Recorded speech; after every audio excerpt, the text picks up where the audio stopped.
Hi guys, आज जो book पढ़ने जा रही हूँ उस बुक का नाम है अच्छा बोलने की कला और कामयाबी। चैप्टर 8 भाषण शैली में एकाग्रता।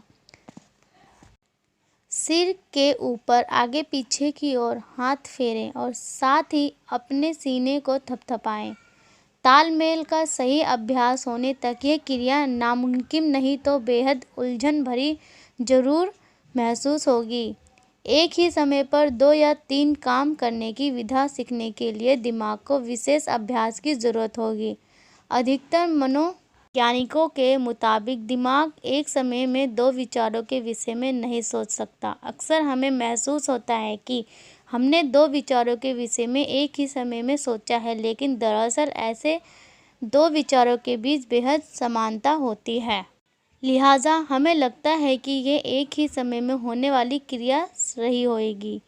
इस दावे के सत्यता की मनोवैज्ञानिक वजह से भी हो, लेकिन इस तथ्य से इनकार नहीं किया जा सकता कि दिमाग दूसरे विचार तक पहुंचते वक्त पहले विचार को छोड़ देता है और यह प्रक्रिया निरंतर जारी रहती है। अधिकतर वक्ता एक विचार व्यक्त करते समय अगले विचार को सोचने की बहुत आम लेकिन हानिकारक गलती करते हैं और इस तरह वक्ता एकाग्रता भंग हो जाती है। परिणाम स्वरूप वाक्य की शुरुआत तो बेहद प्रभावशाली होती है, लेकिन अंत बेहद काफ़ी होता है।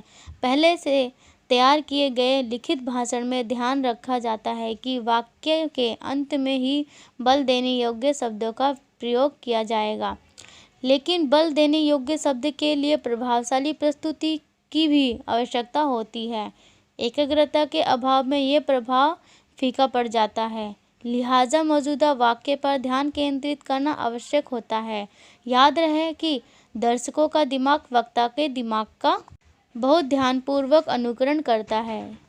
एकाग्रता के अभाव में ये प्रभाव फीका पड़ जाता है। लिहाजा मौजूदा वाक्य पर ध्यान केंद्रित करना बहुत आवश्यक होता है। याद रखें कि दर्शकों का दिमाग वक्ता के दिमाग का बहुत ध्यानपूर्वक अनुकरण करता है। यदि भाषण के दौरान एकाग्रता को मौजूदा वाक्य की जगह अगले वाक्य पर केंद्रित कर दिया जाए तो दर्शकों का दिमाग भी भटक जाता है। हालांकि दर्शकों के यह भटकाव सोचा समझा नहीं होता, लेकिन निसंदेह ऐसे मौके पर मौजूदा वाक्य का महत्व दर्शकों के लिए कम हो जाता है। वक्ताओं पर कलाकारों के लिए विचारों का भटकाव बहुत हानिकारक सिद्ध होता है। निसंदेह भाषण के बीच स्वाभाविक विराम के दौरान अगले वाक्य के बारे में सोचा जा सकता है, लेकिन एक वाक्य बोलते समय दूसरे वाक्य के बारे में सोचना हानिकारक होता है। किसी गहन विचार को एकाग्रता के बिना प्रस्तुत नहीं किया जा सकता। निसंदेह एकाग्र व्यक्ति विचारों के भाव को बेहद प्रभावशाली ढंग से प्रस्तुत करने की योग्य रखता है। भाषण की तैयारी के बाद समय वक्ता विचार और भावनाओं को केंद्रित करता है। स्वाभाविक विराम के दौरान अभ्यास वक्ता आगामी विचार पर ध्यान देते हुए प्रभावशाली प्रस्तुति की तैयारी करता है, लेकिन भाषण के दौरान केवल बोले पूर्वानुमान न करें। एकाग्रता के साथ शक्तियों को भी बांटें। उदाहरण के लिए निम्नलिखित पर ध्यान दें। आपने क्या पढ़ा? मेरे स्वामी, हेमलेट ने जवाब दिया। शब्द शब्द शब्द ये एक प्राचीन समस्या है। शब्दों का सपाट उच्चारण भाव पैदा नहीं करता, लेकिन शब्दों को खींचने से भाव व्यक्त हो जाता है। क्या आपने भी ध्यान दिया है कि रटा हुआ भाषण कितना खोखला महसूस होता है? क्या आपने कभी एक लय और तेज स्वर में दोषारोपण करने वाले अप्रभावी कलाकार, वकील या उपदेशक को सुना है? ऐसे लोग मानसिक समस्या से ग्रसित होते हैं। पेशेवर लोग इस बात का अंदाज़ा नहीं लगा पाते कि महत्वपूर्ण भाव को सपाट तरीके से व्यक्त करने से उसका प्रभाव नष्ट हो जाता है। लिहाजा महत्वपूर्ण भाव को दृढ़ता से प्रस्तुत करना आवश्यक होता है। ऐसी प्रस्तुति वक्ता और दर्शकों दोनों के लिए कष्टदायक होती है। इस लिहाज से तो तोते को भी वाक्पटु माना जा सकता है। शेक्सपियर ने बड़े सटीक उदाहरण के साथ समझाया है कि मेरे शब्द ऊपर उड़ते हैं, विचार सतह पर रहते हैं, बिना सोचे बोले गए शब्द स्वर्ग तक नहीं पहुँचते। निपुण वाक्य वक्ता होने के नाते शब्द को बार बार नया जन्म देना चाहिए। इस प्रकार भाषण में एक रूपता के बदलाव छट जाते हैं। शब्द के पीछे छुपे स्वाभाविक, हार्दिक, ताज़ा और सहज विचार भाषण के प्रस्तुति को जीवंत बना देते हैं। शब्द अभिव्यक्ति का परिणाम होते हैं।